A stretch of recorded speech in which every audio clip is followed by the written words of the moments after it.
Dark Souls. Now, Dark Souls is an extremely interesting concept in the game, made by a guy called Miyazaki from Japan.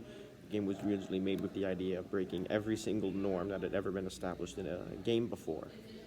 The game was really acclaimed for making things like bosses and similar topics like that, like not automatic saving checkpoints.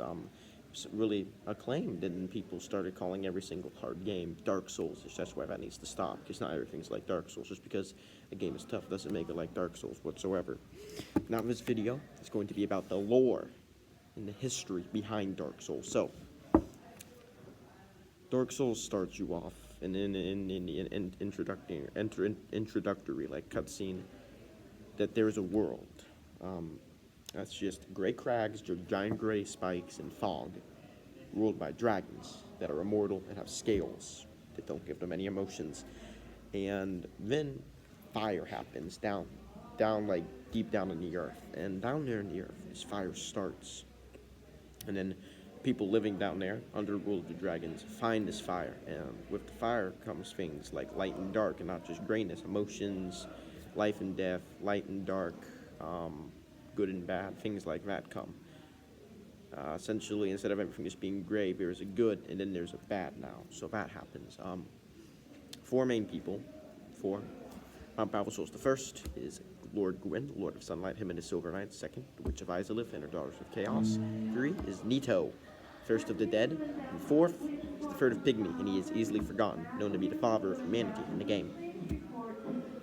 Anyway, these people go and establish societies and whatnot, and then they challenge the dragons for rulership of the world, and they win. But this is how they win. First of all, Gwyn used lightning to peel apart the stone scales that were protecting them. Nito made a bunch of death and disease and plagues to kill them in their exposed flesh, and then the Witch of Izalith burned all of the great crags and trees, which were their homes. And Heard Pygmy didn't do anything. He was just biding his time in the background. This would lead to the Age of Fire, which is fire down below. They used that to start light in the world, so it wasn't gray. There was now lightness and darkness.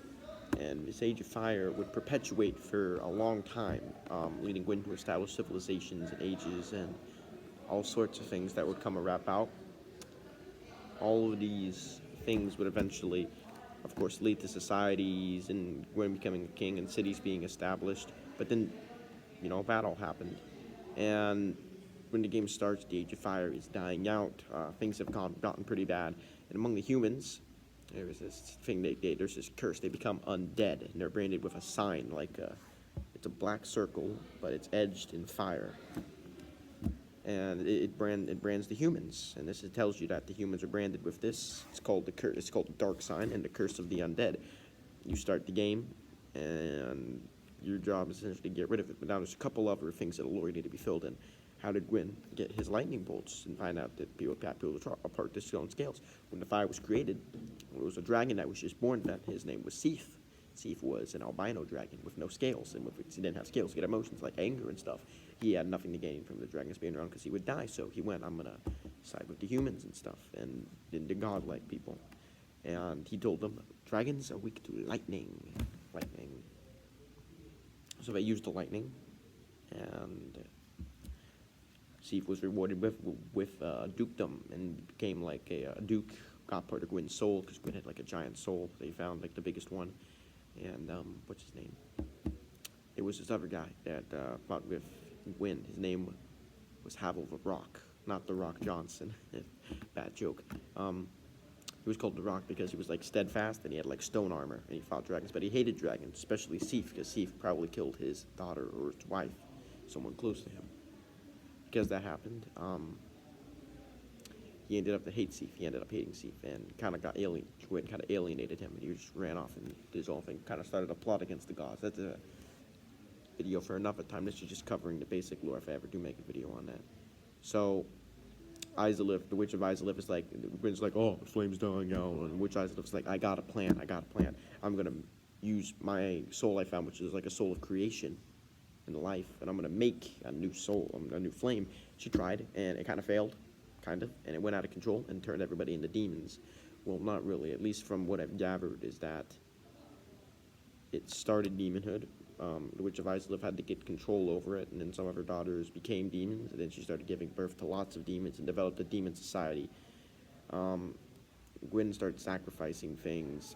There's this thing called the Abyss, which is essentially nature's response to the Age of Fire, was dying out. So what Gwyn does, he goes and rekindles it with his own soul, and part of his knights. Of course, before that, he had gone to wage the war on the demons because they were demons, and he fought the demons, and that's made the Black Knights. They were Silver Knights and Black Knights, and they were black because their armor was scorched by fire. So he goes off into the kiln of the First Flame, a giant like fireplace. Burns a bunch of the knights down, the rest of disembodied spirits wandering. Then the Abyss pops up. Gwyn had 4 knights, 4 powerful people from the war against the dragons. There was Ornstein, the Dragon Slayer, that's one. There was Artorias, the Abyss Walker. He was going to be the main concern of the story.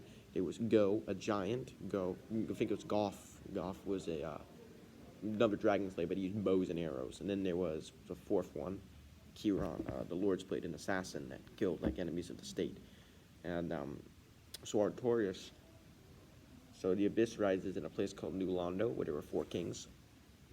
It was the city of the humans. He goes there to New Londo, and he gets hurt. No, sorry, he doesn't get hurt. He hurts them. He messes them up, but because there's dark raves, people stealing humanity, essentially dark spirits and stuff. Humans are becoming that. So they flood the city and kill a bunch of innocent people to stop it. Then there's another city that the Abyss starts going into called Ulasil. He goes there, ends up falling to the Abyss. That's the DLC. You have to go there and stop him, well, kill him, and then kill the guy you're supposed to kill, Manus, father of the Abyss. They found an old human. A giant snake told him, "You should harvest his humanity." They did that. He got really angry, and then he corrupted everybody there. Yeah, this is getting pretty long, so this is just going to be the part 1 of the lore. Yes. Thanks. Make sure to like and subscribe, and comment down below for more videos. Thanks for watching. Bye.